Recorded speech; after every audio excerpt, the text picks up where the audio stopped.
बिस्मिल्लाहिर्रहमानिर्रहीम अस्सलामु अलैकुम वरहमतुल्लाहि वबरकातुहू वेलकम छु तुई बी एक लट सानी यूट्यूब चैनल पे यथ जन नाव छु देसी जायका विद इंशा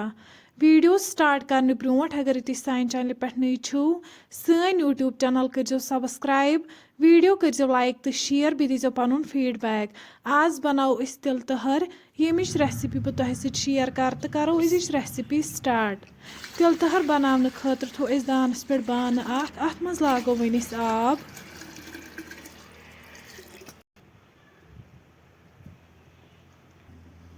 वन त्रो अत मज नून चमचे बी त्रो वन अत मज लेदर चमचे डोड़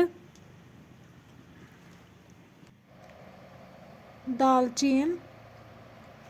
तो सब्ज ٲl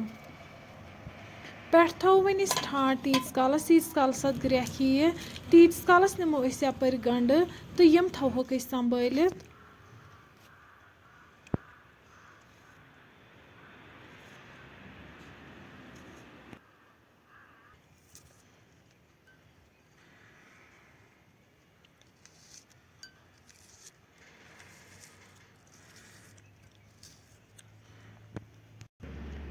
गंडस मकलो नुक नुक कर वन तुलो यन ठाट थोत तुम हेको वुचित यह यन ग्रेकन वन तोमुल निमुत यह छलहोन अकि दो लट असल पे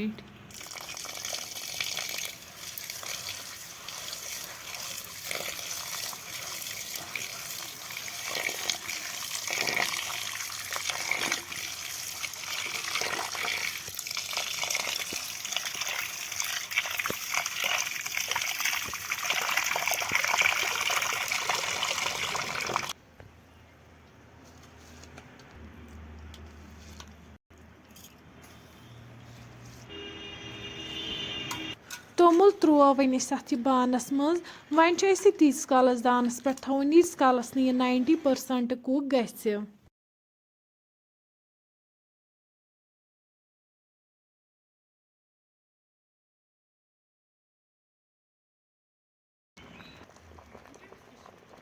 वन करो यन चक तुम हेको वुचित तोमुल लगभग 90% कुक गोमुत अम पत कड़ो वन सोरे आब अत नबर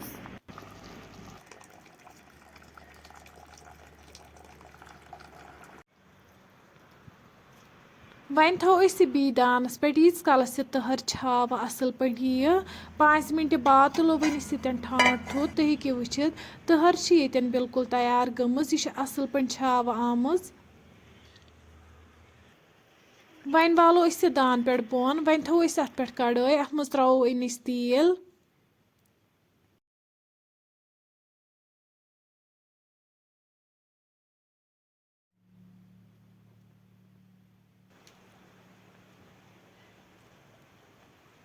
तुम हेको वुचित तेल गो गरम अम पत त्रो वन अत मज गंड करहोन तीस कालस फ्राई यीस कालस यम गोल्डन ब्राउन गन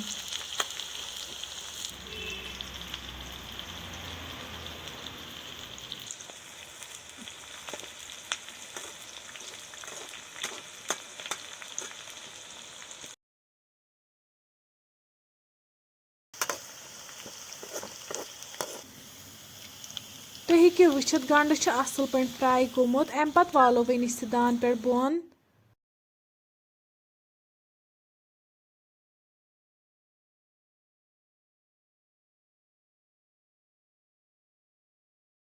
अम पत करो वन तेल अत तहर सत ऐड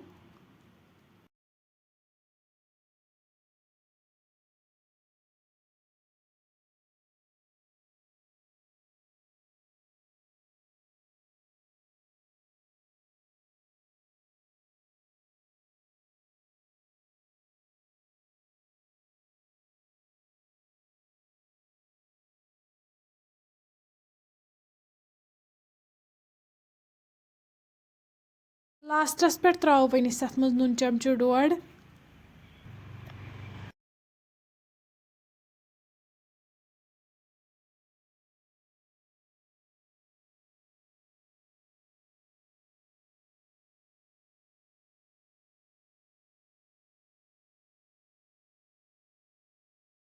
तुम हेको वुचित सन तिल तहर यन बिल्कुल तैयार फ्रेंड्स अगर तुम कुन ति लिहाजा अजुक सोन वीडियो पसंद आमुत सन यूट्यूब चैनल कर सब्सक्राइब वीडियो कर लाइक तो शेयर बी दीजो पन फीडबैक। अल्लाह हाफिज।